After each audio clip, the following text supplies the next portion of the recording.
ជំរាបសួរបងប្អូនពុកម៉ែរបស់យើងជាបន្តទៀតបាទម្សិលមិញអត់បានចេញវីដេអូជូនទេដោយសាររវល់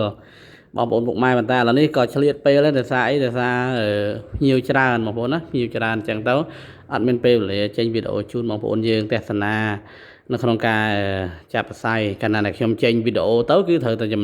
មានម្នាក់ម៉ាស់សាប៉ុន្តែដោយសារឥឡូវនេះប្រពន្ធខ្ញុំគាត់ចេះកាន់កាមេរ៉ាទេដល់ពេលអញ្ចឹងហើយតែខ្ញុំជួបហើយគឺជាប់ហើយអញ្ចឹងឆ្លៀតពេលទំនេរក៏មក review លេងឲ្យបងប្អូនយើងមើលថាឥឡូវនេះយើងកំពុងតែរៀបចំក្រែ2ទៀតឲ្យបងប្អូនសម្រាប់ជូនភ្ញៀវរបស់យើងដែលគាត់ទេកក់បងប្អូន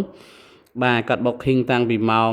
5ជាងឥឡូវគាត់ថាម៉ោង6កន្លះម៉ោង7ហ្នឹងគាត់អញ្ជើញមកដល់ហើយអញ្ចឹងឆ្លៀតពេលហ្នឹងក៏ថតបង្ហាញឲ្យបងប្អូនយើងមើលលេងសិនណាបងប្អូនណាបាទទីតាំងនេះគឺនៅខេត្តកំពតបាទទឹកដីខេត្តកំពតបងប្អូនណានៅម្ដុំផ្លូវតាពាំងផលិតបងប្អូនអាចថាมันស្គាល់អីបងប្អូនមកដល់កំពតសួរថាអ្នកកំពតថាផ្លូវតាពាំងផលិតនៅម្ដុំណាបងប្អូនគាត់នឹងប្រាប់ហើយបាទហើយនៅក្នុងការចាប់ប្រសាយនេះគឺយើងខ្ញុំគឺចាប់ប្រសាយបែបជប៉ុនព្យាបាលដោយ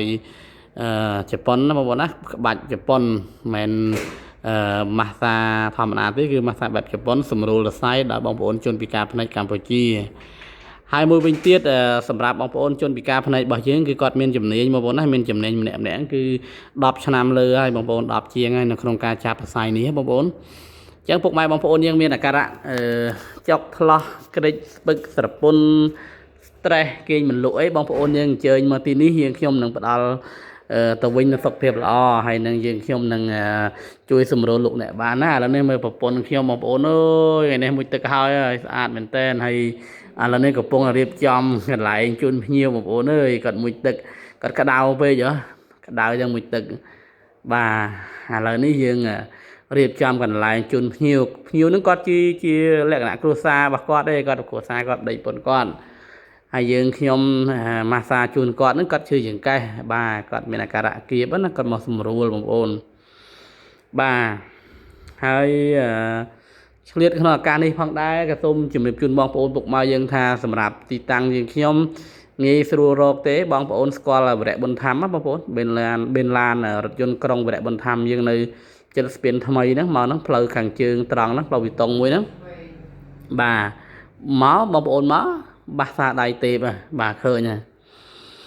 អាការៈបងប្អូនឈឺខ្នងឈឺចង្កេះបាទចុករយស្ពឹកស្រពន់អីហ្នឹងបងប្អូនឈឺក្បាលវិលមុខអីហ្នឹងបងប្អូនមកជួបខាងយើងខ្ញុំមកយើងខ្ញុំនឹងព្យាបាលជូនបងប្អូនណាបាទព្យាបាលជូនហើយម៉ាស្សាយើងខ្ញុំបែបជប៉ុនបងប្អូនណាគឺទទួលការបណ្ដុះបណ្ដាលពីជនជាតិជប៉ុនបងប្អូនណាមិនមែនម៉ាស្សាលំទេគឺយើងបង្រៀនមានគ្រូមានអីត្រឹមត្រូវបងប្អូនណាមានគ្រូគាត់មកបង្ហាត់បង្ហាញផ្ទាល់ពីលោកគ្រូវិជ្ជបណ្ឌិតរបស់យើងគឺជប៉ុនគាត់អ្នកជួយជនពិការផ្នែកកម្ពុជារបស់យើងណាបងប្អូនបាទហើយជនជាតិជប៉ុនគាត់ម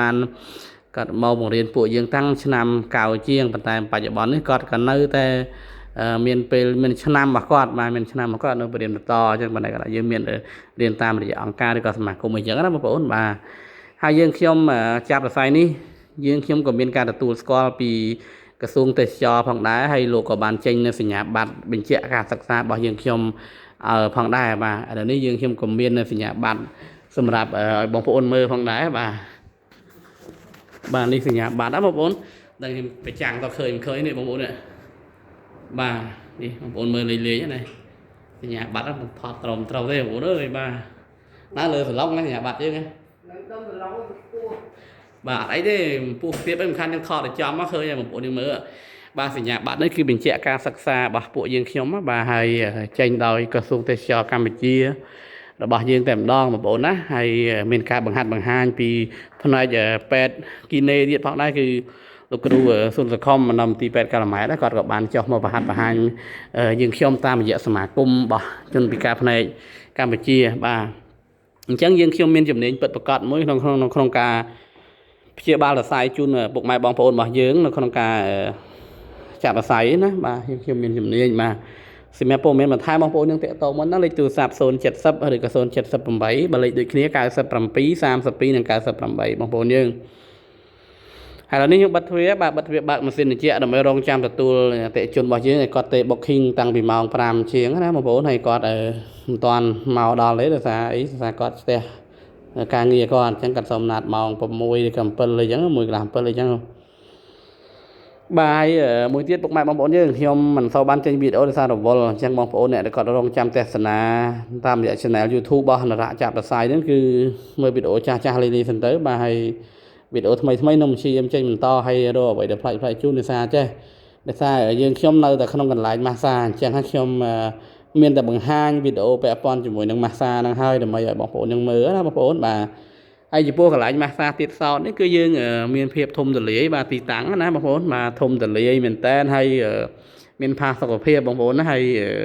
មានការរៀបចំដោយភរិយារបស់ខ្ញុំផ្ទាល់ដែលគាត់បានរៀបចំនឹងគេថាអនាម័យជូនភ្ញៀវណាបាទហើយគាត់បានរៀបចំច្រើននៅក្នុងកន្លែងមួយនេះហើយយើងខ្ញុំនឹងទទួលបងប្អូនយើងដោយក្តីសមរម្យរីករាយជាទីបំផុតបាទបើសិនជាបងប្អូនយើងមានបំណងចង់ទទួលយកនៅសេវាកម្មម៉ាស្សាដៃទេពដោយជនពិការផ្នែកកម្ពុជាយើងខ្ញុំបាទមួយទៀតសេវាកម្មម៉ាស្សាដោយដៃនេះគឺយើងផ្ដោតទៅលើព្យាបាលបងប្អូនណាបាទព្យាបាលគឺយើងព្យាបាលសរីរាង្គកាយបងប្អូនហ្នឹងឲ្យមានភាពស្រស់បំព្រងឡើងវិញណាឧទាហរណ៍គាត់ឈឺកន្លែងណាមួយគាត់ប្រាប់មកខាងយើងខ្ញុំលើយើងខ្ញុំនឹងព្យាបាលជូនហើយក៏សម្រួលជូនផងដែរបងប្អូនណាបា